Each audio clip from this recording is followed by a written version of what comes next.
Hey and lovers ఎలా ఉన్నారు? ఈరోజు మనం లేటెస్ట్గా రిలీజ్ అయిన వన్ పీస్ చాప్టర్ 1181 గురించి అయితే మాట్లాడుకుందాం.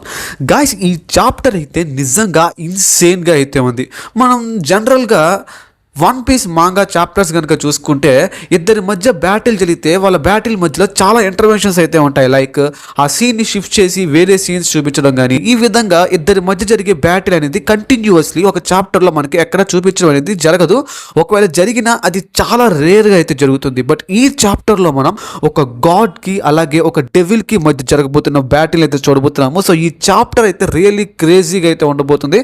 సో ఈ వీడియో చాలా ఇంట్రెస్టింగ్ ఉంటుంది గైస్, ఎక్కడ స్కిప్ చేయకుండా చూడండి. అండ్ ఆల్సో ఈ చాప్టర్లో మన ఓడా సెన్సే చాలా హింట్స్ అయితే ఇచ్చారు. లైక్ నిజానికి జాయ్ బాయ్ అండ్ ఈమూ వీళ్ళిద్దరు ఫ్రెండ్సా, అలాగే ఈమూకి మిహోకి మధ్య ఉన్న కనెక్షన్ ఏంటి, అలాగే ఈ చాప్టర్లో మనం ఈమూ యొక్క న్యూ పవర్స్ అండ్ ఎబిలిటీస్ కూడా చూడబోతున్నాము. సో ఈ చాప్టర్ నిజంగా క్రేజీగా అయితే ఉండబోతుంది.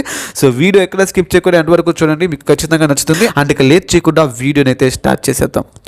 ముందుగా మనం ఇందాక నేను చెప్పిన విషయాల గురించి డిస్కస్ చేసుకునే ముందు నేను ఈ చాప్టర్ యొక్క బ్రీఫ్ ఎక్స్ప్లెనేషన్ అయితే ఇస్తాను. లాస్ట్ చాప్టర్ ఎక్కడైతే ఎండ్ అవుతుందో ఈ చాప్టర్ సరిగ్గా అక్కడే స్టార్ట్ అవుతుంది అనమాట. మనం లాస్ట్ చాప్టర్లో చూసుకుంటే లాస్ట్ చాప్టర్ లాస్ట్ ప్యానెల్లో ఈమూ అండ్ లోకి వీళ్ళిద్దరూ ఒకరితో ఒకరు బ్యాటిల్ చేసుకోవడానికి రెడీగా అయితే ఉంటారు. అండ్ ఈ చాప్టర్ మొత్తం కూడా లోకికి ఈమూకి మధ్య జరిగిన బ్యాటిల్ నే చూపిస్తారనమాట. చాప్టర్ స్టార్టింగ్ లో ఈమూ అండ్ లోకి మధ్య డిస్కషన్ అయితే జరుగుతూ ఉంటుంది అనమాట. మన లోకి అంటాడు, నీ వల్లే మా నాన్న చనిపోయాడు, సో నేను నీ మీద పగ తీర్చుకుంటాను అని చెప్పి మన ఈమూ మీద చాలా కోపంగా అయితే ఉంటాడు. బట్ మన ఈమూ కూడా మన లోకి మీద చాలా కోపంగా ఉంటాడు. అండ్ మన ఈమూ అంటాడు, నీ వల్లే నేను నా సర్వెంట్ని కోల్పోయాను, నీకంటే ఎక్కువ బాధ నేనే అనుభవించాను అని చెప్పి మన ఈమూ అంటాడు అనమాట. ఈమూ ఆ విధంగా అనగానే మన లోకికి పిచ్చ కోపం వస్తుంది అనమాట. దాంతో మనోడు తన హ్యామర్ని తీసుకుని ఒక బిగ్గెస్ట్ అటాక్ అయితే ఈమూ మీద చేస్తాడనమాట. గైస్, ఈ అటాక్ కనుక మనం చూసుకుంటే మన గాడ్ ఆఫ్ థండర్ థోర్ గుర్తుకొస్తాడనమాట లిటరలీ నాకు. ఎందుకంటే ఆకాశం నుంచి లైట్నింగ్ ని సమన్ చేసి తన యొక్క హ్యామర్ తో ఈమూ పైన అటాక్ చేస్తాడనమాట. ఈ అటాక్ అనేది ఎంత క్రేజీగా ఉంటుందంటే ఈ అటాక్ ని ఐలాండ్ లో ఉన్న ప్రతి ఒక్కళ్ళు ఫీల్ అవుతారనమాట ఆ ఇంపాక్ట్ ని. బట్ ఈమూ ఈ అటాక్ ని తన ఓమెన్ టెక్నిక్ ద్వారా బ్లాక్ ఫ్లేమ్స్ ని క్రియేట్ చేసి ఈజీగా బ్లాక్ చేస్తాడు. గైస్, ఇంత పెద్ద అటాక్ ని, టోటల్ ఐలాండ్ ఇంపాక్ట్ ఫీల్ అయిన ఇంత పెద్ద అటాక్ ని ఈమూ చాలా సింపుల్ గా తన బ్లాక్ ఫ్లేమ్స్ ని యూజ్ చేసి బ్లాక్ చేసేస్తాడు అనమాట. ఈమూ ఆ ఓమెన్ టెక్నిక్ గురించి మన లోకికి ఎక్స్ప్లెయిన్ చేస్తూ ఈ విధంగా అయితే అంటాడు అనమాట,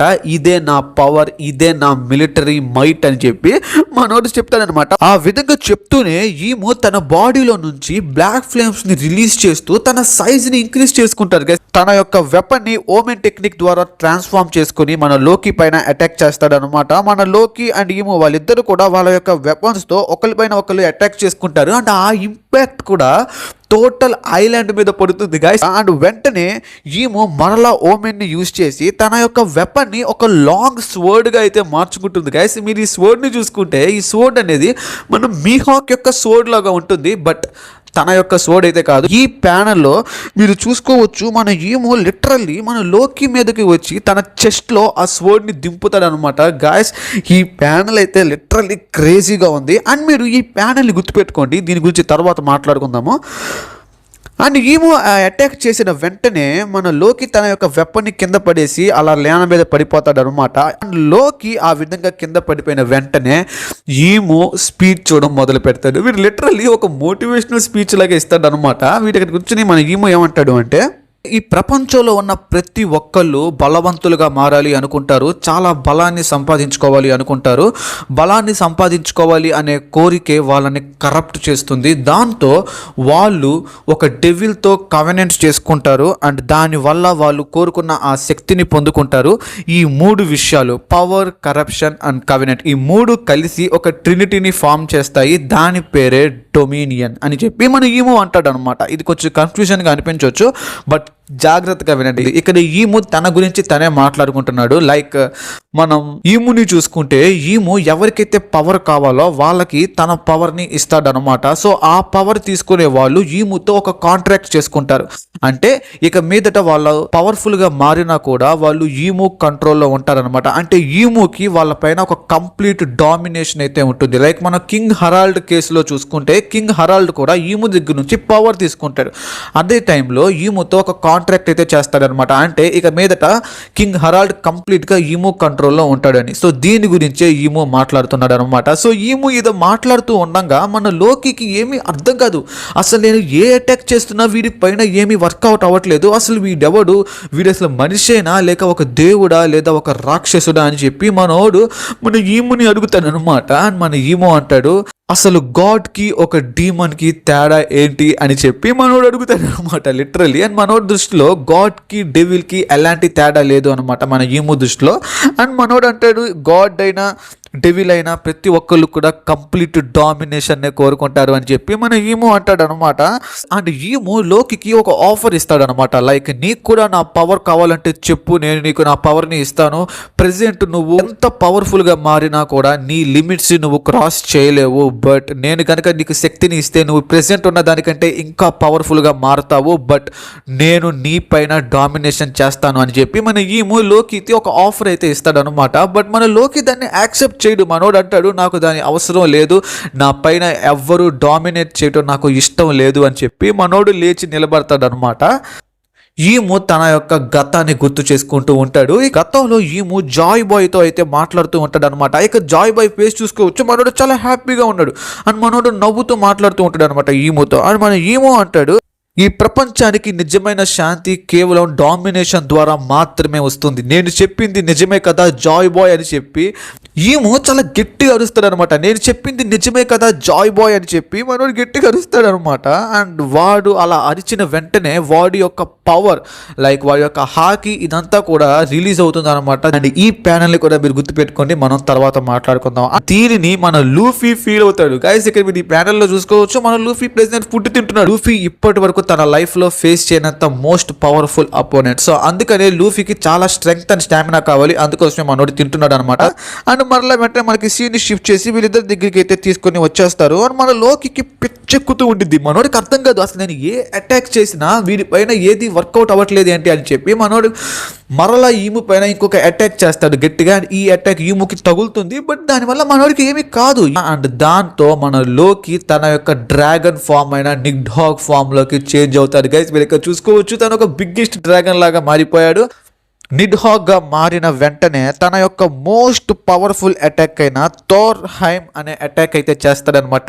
ఈ అటాక్ ఎంత ఇన్సేన్గా ఉంటుంది అంటే ఈ అటాక్తో ఐలాండ్ లెవెల్ డిస్ట్రక్షన్ క్రియేట్ చేయొచ్చు. గాయస్ గుర్తుపెట్టుకోండి, ఐలాండ్ లెవెల్ డిస్ట్రక్షన్ అంటే ఈ అటాక్తో ఒక ఐలాండ్ మొత్తాన్ని అనైలేట్ చేసేయచ్చు అనమాట, అంత పవర్ఫుల్ అటాక్. బట్ ఈ అటాక్ని ఈము డైరెక్ట్గా తీసుకుంటాడు, దాన్ని డాచ్ చేయడు, బ్లాక్ చేయడు, ఆ అటాక్ని డైరెక్ట్గా తీసుకుంటాడు. అంత పెద్ద అటాక్ తీసుకుని కూడా ఈము లేచి నిలబడతాడు అనమాట. అండ్ మనోడు నవ్వుతూ ఉంటాడు. అండ్ ఆ అటాక్ తీసుకున్న తర్వాత ఈము మన లోకితో అంటాడు, so finally you are back అని చెప్పి అంటాడు అనమాట. అదేంటి ఇప్పుడు దాకా లోకి ఎక్కడే ఉన్నాడు కదా, ఈ డైలాగ్ ఎందుకు అన్నాడు అంటే లోకి ఫైనల్ గా నిడ్హాగ్ ఫామ్ లోకి అయితే మారాడు. సో అందుకనే Imu finally you are back అని అయితే అంటాడు. అండ్ దీంతో ఈ చాప్టర్ ఎండ్ అయిపోతుంది. సో నెక్స్ట్ చాప్టర్ లో మనం ఈ బ్యాటిల్ యొక్క కంటిన్యూషన్ చూస్తామా లేదా జాయ్ బాయ్ యొక్క ఫ్లాష్ బ్యాక్స్ అని చూపిస్తారా అనేది మనకి తెలియదు, బట్ నెక్స్ట్ చాప్టర్ లో చూడాలి. అండ్ ఇక ఇప్పుడు ఇందాక మనం మాట్లాడుకున్న 3 విషయాల గురించి డిస్కస్ చేద్దాము. First thing, Imu and Joy Boy నిజానికి వీళ్ళిద్దరు ఫ్రెండ్సా? అలాగే రెండవది ఈముకి మిహాకి మధ్య ఉన్న కనెక్షన్ ఏంటి? అండ్ ఫైనల్లీ ఈము యొక్క పవర్స్ అండ్ ఎబిలిటీస్. ముందుగా ఈము అండ్ జాయ్ బాయ్ నిజానికి వీళ్ళిద్దరు ఫ్రెండ్సా?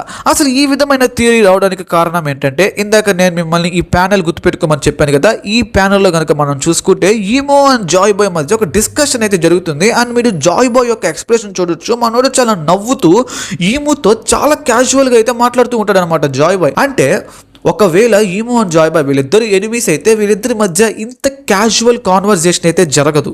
సో ఖచ్చితంగా వాళ్ళిద్దరు ఫ్రెండ్స్ అయి ఉండే ఛాన్సెస్ ఏమున్నాయి. అండ్ ఈ ప్యానల్ తర్వాత మీరు ఈ ప్యానల్లో చూసుకుంటే ఈము జాయ్ బాయ్ని గుర్తు చేసుకుంటూ నేను చెప్పింది నిజమే కదా జాయ్ బాయ్ అని చెప్పి చాలా కోపంగా అయితే అరుస్తూ ఉంటాడు అనమాట. సో దీనికి బట్టి చూసుకుంటే ఈము అండ్ జాయ్ బాయ్ నిజానికి ఫ్రెండ్స్ అయి ఉంటారు, బట్ వీళ్ళిద్దరి యొక్క ఐడియాలజీస్ డిఫరెంట్గా ఉన్నాయి. లైక్ మనం జాయ్ బాయ్ యొక్క ఐడియాలజీ చూస్తే ఈ ప్రపంచం మొత్తం కూడా ఫ్రీడమ్ అనేది ఈ ప్రపంచం యొక్క రైట్, ప్రతి ఒక్కరు కూడా ఫ్రీడమ్ని పొందుకోవాలి, ప్రతి ఒక్కరు కూడా ఫ్రీగా ఉండాలి అని చెప్పి మన జాయ్ బాయ్ అనుకుంటాడు. బట్ ఈముని చూసుకుంటే ఇందాకనే మెన్షన్ చేశాడు, ఈ ప్రపంచానికి శాంతి కావాలి అంటే అది కేవలం డామినేషన్ ద్వారా మాత్రమే వస్తుంది అని చెప్పి మన ఈము అనుకుంటాడు. సో వీళ్ళిద్దరి యొక్క ఐడియాలజీస్ అనేవి చాలా డిఫరెంట్. సో అందుకని వీళ్ళిద్దరూ ఎనిమీస్గా మారి ఉంటారు. అండ్ మీరు ఈ ప్యానెల్లో ఈమో యొక్క ఎక్స్ప్రెషన్ చూసుకోవచ్చు గైస్. ఇప్పటివరకు ఈమోని నేను ఒక డేంజరస్ విలన్గా, ఒక సీరియస్ విలన్గా అనుకున్నా.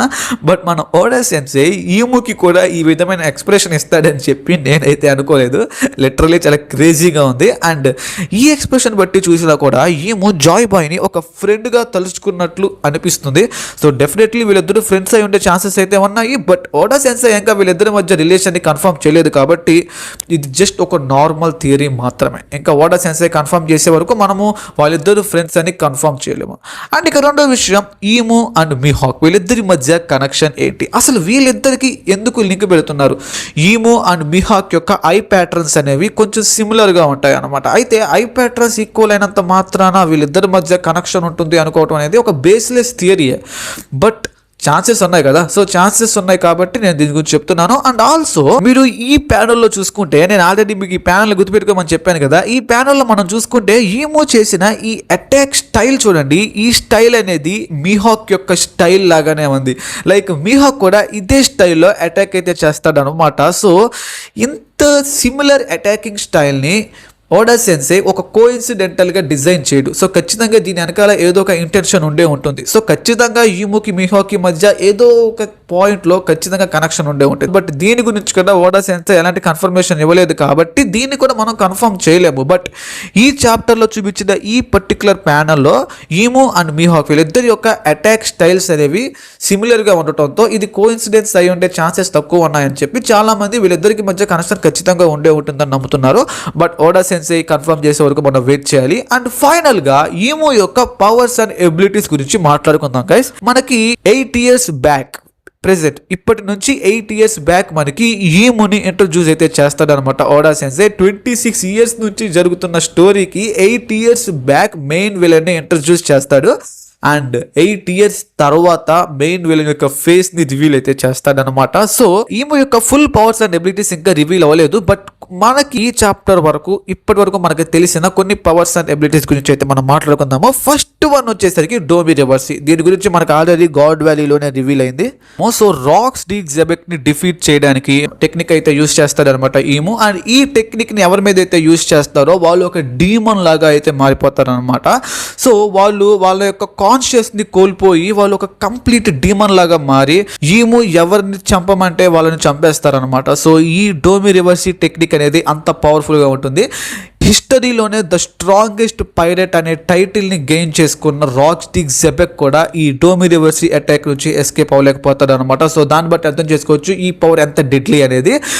బట్ రీసెంట్ గా రిలీజ్ అయిన వన్ పీస్ చాప్టర్స్ లో మనకి ఈ డోమి రివర్సీని ఎలా క్యాన్సిల్ చేయాలి అనే టెక్నిక్ అయితే రివీల్ అయింది. లైక్ ఈ డోమి రివర్సీ ఎవరి మీద అయితే ప్రయోగిస్తారో వాళ్ళని చంపేస్తే కనుక ఈ డోమి రివర్సీ క్యాన్సిల్ అయిపోతుంది. అలాగే వాళ్ళు రీజనరేట్ అయిపోయి మళ్ళీ బ్రతుకుతారనమాట. సో ఈ డోమి రివర్సీని ఈ విధంగా క్యాన్సిల్ అవుట్ చేయాలి. అండ్ అలాగే దీంతో పాటు ఇంకొక విషయాన్ని కూడా ఓడా సెన్సే రివీల్ చేశారు. ఒక వ్యక్తిని చంపాల్సిన అవసరం లేదు, చాపర్ జస్ట్ ఆ వ్యక్తిని టచ్ చేస్తే చాలు డోమి రివర్సీ క్యాన్సిల్ అయిపోతుంది. ఎస్ గైస్, లిటరల్లీ మన చాపర్ ఒక డోమి రివర్సీ ద్వారా డీమన్ గా మారిన ఒక జైంట్ ని జస్ట్ అలా టచ్ చేస్తాడు అనమాట. దాంతో అతనికి డోమి రివర్సీ క్యాన్సిల్ అయిపోతుంది. అండ్ ఇది చూస్తే ప్రతి ఒక్కరు షాక్ అయిపోతారు. ఎందుకంటే గాడ్ వ్యాలీ టైంలో ఎవ్వరూ డిఫీట్ చేయలేనంత మోస్ట్ పవర్ఫుల్ అటాక్ అయిన డోమి రివర్సీని మన చాపర్ జస్ట్ ఒక టచ్ తోనే క్యాన్సిల్ అవుట్ చేసేస్తాడు అనమాట. సో ఖచ్చితంగా చాపర్ యొక్క పవర్స్ అండ్ ఎబిలిటీస్ అనేవి గాడ్ లెవెల్లో ఉండి ఉంటాయి. బట్ అవి ఇంకా ఓడా సెన్సే కన్ఫర్మ్ చేయలేదు. అండ్ చాలా మంది మన చాపర్ ఫారెస్ట్ గాడ్ అయి ఉండే ఛాన్సెస్ కూడా ఉన్నాయని అనుకుంటున్నారు. దీని గురించి నేను ఇంకొక వీడియోలో మాట్లాడతాను. అండ్ దీని తర్వాత రీసెంట్ చాప్టర్స్ లో మనకి ఓమెన్ అనబడే టెక్నిక్ని అయితే ఇంట్రడ్యూస్ చేయడం జరిగింది. ఈ ఓమెన్ అనబడే టెక్నిక్ని యూజ్ చేసి ఈమో బ్లాక్ ఫ్లేమ్స్ని క్రియేట్ చేస్తాడనమాట. ఈ బ్లాక్ ఫ్లేమ్స్ ద్వారా డిఫరెంట్ టైప్స్ ఆఫ్ టెక్నిక్స్ని ఈమో యూజ్ చేయగలుగుతాడు. లైక్ మనం సోమర్స్ విషయంలో చూసుకుంటే ఈమో ఈ ఓమెన్ని యూజ్ చేసి సోమర్స్ని విడిపిస్తాడు అండ్ తనని హీల్ చేస్తాడు అనమాట. అదే ఓమెన్ టెక్నిక్ని యూజ్ చేసి జోరోని డిఫీట్ చేస్తాడు. అలాగే ఈ చాప్టర్లో చూసుకుంటే ఈ ఓమెన్ టెక్నిక్ ద్వారా బ్లాక్ ఫ్లేమ్స్ని క్రియేట్ చేసి లోకి చేసిన ప్రతి అటాక్ని ఈజీగా బ్లాక్ చేస్తాడు అనమాట. అండ్ అలాగే ఈ ఓమెన్ టెక్నిక్ ద్వారానే మనోడు ఒక పెద్ద జైంట్ లాగా అయితే మారుతాడు. సో అసలు ఈ ఓమెన్ టెక్నిక్ అంటే ఏంటి, దీని యొక్క ఫుల్ ప్రాపర్టీస్ అండ్ క్యారెక్టరిస్టిక్స్ అంటే ఏంటో మనకి ఇంకా అర్థం కాలేదు, ఇంకా కన్ఫ్యూజన్ గానే ఉంది. సో ఫ్యూచర్లో మనకి రివీల్ అవ్వచ్చు. ప్రెసెంట్ ఈ ఓమెన్ అనేది అతనికి manipulation, shape shifting and black flames లాంటి ఎబిలిటీస్ అయితే ఇస్తుంది. అండ్ ఆల్సో ఈము యొక్క ఇంకొక పవర్ వచ్చేసరికి వెపన్ క్రియేషన్ అనమాట. అంటే తన వెపన్ ని తనకి ఇష్టం వచ్చిన షేప్ లోకి, తనకు ఇష్టం వచ్చిన ఫామ్ లోకి తను ట్రాన్స్ఫార్మ్ చేయగలుగుతాడు. లైక్ మనం చూసుకుంటే ఈ చాప్టర్ లో ఈము తన యొక్క వెపన్ ని చాలా ఫార్మ్స్ లోకి ట్రాన్స్ఫార్మ్ అయితే చేసుకుంటాడు. లైక్ లోకి పైన అటాక్ చేసినప్పుడు తన యొక్క వెపన్ ని ఒక లాంగ్ స్వర్డ్ లాగా అయితే ట్రాన్స్ఫార్మ్ చేస్తాడు. దాని పేరు వచ్చేసరికి నెమెసిస్ అనమాట. అండ్ అలాగే ఈము యొక్క ఇంకొక పవర్ వచ్చేసరికి డెవిల్స్ కాంట్రాక్ట్. అంటే ఈము తన యొక్క పవర్స్ ని వేరే వాళ్ళతో షేర్ చేసుకోగలుగుతాడు అనమాట. అంటే ఒక కాంట్రాక్ట్ ద్వారా. లైక్ హోలీ నైట్స్ కనుక మనం చూసుకుంటే హోలీ నైట్స్ అందరూ కూడా, హోలీ నైట్స్ కానీ 5 ఎల్డర్స్ కానీ వీళ్ళందరూ కూడా ఈము దగ్గర నుంచి పవర్ గెయిన్ చేసుకుని ఈముతో కాంట్రాక్ట్ చేసుకుంటారు అనమాట. అంటే ఇక నుంచి వాళ్ళందరూ కూడా ఈము కంట్రోల్లో ఉంటారనమాట. అండ్ దీంతో పాటు ప్రీవియస్ చాప్టర్స్ లో మనకి రివీల్ అయిన కొన్ని ఎబిలిటీస్ వచ్చేసరికి షాడో ట్రాన్స్ఫర్మేషన్. అంటే గాడ్ వ్యాలీలో ఈము ఒక షాడో ఫామ్ లో సాటర్న్ యొక్క బాడీని పొజెస్ చేసి గాడ్ వ్యాలీలోకి ఎంటర్ అవడం మనం ఆల్రెడీ చూసాము. అండ్ అలాగే ఈమో యొక్క హాకీ గురించి మనం ఖచ్చితంగా మాట్లాడుకోవాలి. ఎందుకంటే ప్రెసెంట్ మనకి వన్ పీస్ సిరీస్ మొత్తంలో మోస్ట్ పవర్ఫుల్ హాకీ అని చెప్పి ఎవరిది అనుకుంటారు? జాయ్ బాయ్ యొక్క హాకీని మోస్ట్ పవర్ఫుల్ హాకీ అని చెప్పి ప్రతి ఒక్కరు అనుకుంటారు. అలాంటి జాయ్ బాయ్ తో ఈక్వల్ రైవల్ గా ఈమో ఉండేవాడు. సో దాన్ని బట్టి కనుక మనం చూసుకుంటే ఈమో యొక్క హాకీ కూడా ఖచ్చితంగా జాయ్ బాయ్ లెవెల్లో ఉండి ఉంటుంది. సో ఈ చాప్టర్ వరకు మనకి రివీల్ అయిన ఈమో పవర్స్ ఇవే అనమాట. ఇంతకు మించి ఇంకా ఏ పవర్స్ ని మనకి రివీల్ చేయలేదు. ఇంకా ఫ్యూచర్ చాప్టర్స్ లో మనకి రివీల్ అయ్యే ఛాన్సెస్ ఉన్నాయి. That's all for today guys. ఈ వీడియో మీకు అర్థమైందని నేను అనుకుంటున్నాను. ఈ చాప్టర్ పైన మీ ఒపీనియన్ ఏంటో కింద కామెంట్ చేయండి. అండ్ అలాగే నెక్స్ట్ చాప్టర్ లో ఏం జరగవచ్చు అని మీరు అనుకుంటున్నారో మీ యొక్క ప్రిడిక్షన్స్ కూడా కింద కామెంట్ చేయండి. అండ్ నెక్స్ట్ చాప్టర్ రిలీజ్ అయినప్పుడు మీ ప్రిడిక్షన్స్ కనుక కరెక్ట్ అయితే, ఎవరి ప్రిడిక్షన్ అయితే కరెక్ట్ అయిందో వాళ్ళ యొక్క కామెంట్ ని నేను పిన్ చేస్తాను అనమాట. అండ్ అలాగే వాళ్ళ యొక్క కామెంట్ ని నేను నా నెక్స్ట్ వీడియోలో మెన్షన్ చేస్తాను. సో ఈ వీడియో కనుక మీకు నచ్చినట్లయితే లైక్ చేయండి. అలాగే మీ ఫ్రెండ్స్ అండ్ ఫ్యామిలీ మెంబర్కి షేర్ చేయండి. అలాగే ఇలాంటి ఇంట్రెస్టింగ్ యానిమే రిలేటెడ్ వీడియోస్ని మీరు డైలీ మిస్ కాకుండా చూడాలి అనుకుంటే ఇప్పుడే మన ఛానల్ని సబ్స్క్రైబ్ చేసుకోండి. అండ్ మరొక ఇంట్రెస్టింగ్ వీడియోతో త్వరలోనే మీ ముందుకు వచ్చేస్తాను. అప్పటి వరకు good bye and take care.